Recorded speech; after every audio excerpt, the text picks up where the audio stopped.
Thank you to all the members of the committee for this opportunity. My name is Robert David, resident of West Roxbury, and I'm the manager of the Cancer and Sickle Cell Support Programs at Boston Medical Center. I've been doing that for 15 years. In my time, I can say I've worked with approximately 2,000 cancer patients, all different types, in various capacities. I run a lot of cancer support groups. I'd say in 15 years, I've run well over 1,000 sessions.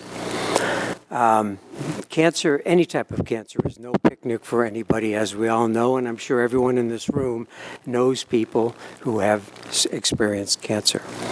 The remarkable thing in my privileged position of hearing people talk about their experience is I hear so many stories of strength, resilience, the capacity to endure a lot, to find reasons to keep going and to live. It's profound. I really feel privileged to have that. I can say that in the various support groups I have run for different cancers and in the people I've known, head and neck cancer is probably, well, if not certainly one of the most insidious, in that the after effects are enduring. And as Denise DeSimone, who's testified earlier, said, radiation is the gift that keeps on giving. Cancer can affect people physically, emotionally, socially. With head and neck cancer survivors, it does all of those things on a long-term basis. It can also call into question people's spiritual strength too. For head and neck cancer, surgery can lead to deformation and constant adjustments that one has to make, including dental adjustments, dental prostheses that may have to be made to be able to chew, to be able to maneuver your mouth. That's from the surgeries. Radiation has other kinds of insidious effects, such as damaging your salivary glands, so that virtually everybody who has radiation in the mouth ends up with dry mouth, swallowing problems, muscular problems, that because radiation hardens the tissue, it doesn't soften over time, it gets harder over time. So these conditions persist. Speech issues. I think I mentioned swallowing. Can you imagine? You can no longer go out and enjoy lunch with friends. It's a hard thing to do because you have to cut your food up really small and take an hour to eat it, whereas other people are done much more quickly. It's hard to talk. All kinds of things. I'd rather you hear from people who have experienced it themselves. I wanted to mention that I'm in the privileged position also of knowing these patients for years. Doctors work with them and they do their great work curing the cancer, which is their first and foremost challenge. But they're not always there to deal with the long-term side effects. I've known Randi here for about 7-8 years. Other patients, I've had others who wanted to be here, but one is an 89-year-old woman I've known for 15 years. A lot of dental issues. Another is, they will all be submitting written testimony. Joyce O'Shea, Jason McDonald, Susan Curry. Please be on the lookout for it because they're all powerful speakers. They just couldn't be here for a funeral, being sick, but they would have been here.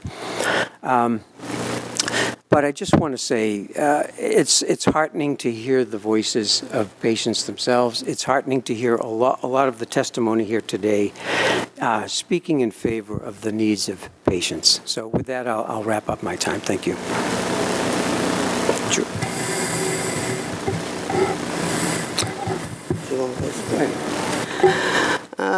Good morning, Senator and the committee members. My name is Randi Sheffield. I'm a stage 4 head and neck cancer survivor. I think the common thing with cancer patients in general, when you tell people, oh, I'm cancer-free, they think, oh, that's it, and your support system kind of fades away. And like I always tell Bob, I have a strong faith in God, and I take him everywhere I go. I told the doctors I'm going to be a miracle patient, this, that, the other, because I had stage 4 cancer from secondhand smoke, never smoked. But I don't want to go through that the whole story, because I'll take up way too much time. But based on the dental portion of the complications from the radiation, it deteriorated, like my surgery, like from here to here, I have no bone, gums, teeth, from here to here, up in the top and on the bottom. But with the radiation, it deteriorated the bone, my gums are receding, your teeth are very thin and fragile. So with the dental coverage would help us with more options on keeping things more healthy, or being able to get like the prosthesis.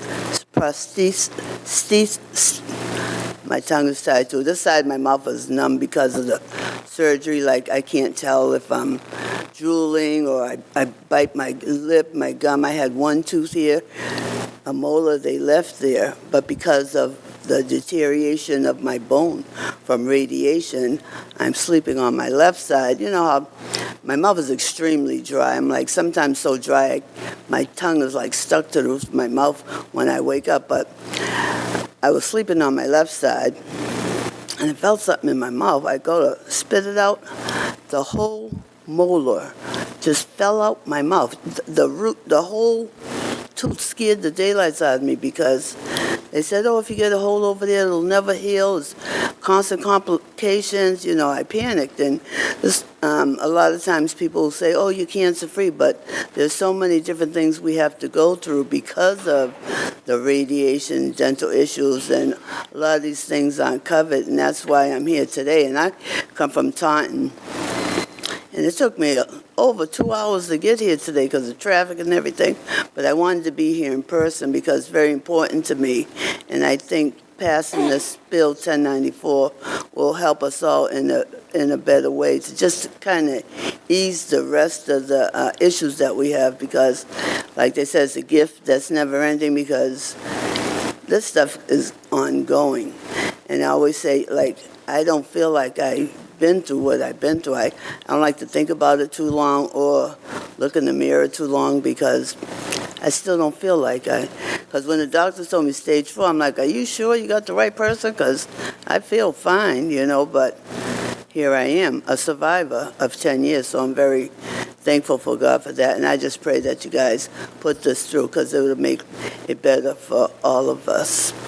And thank you for hearing me.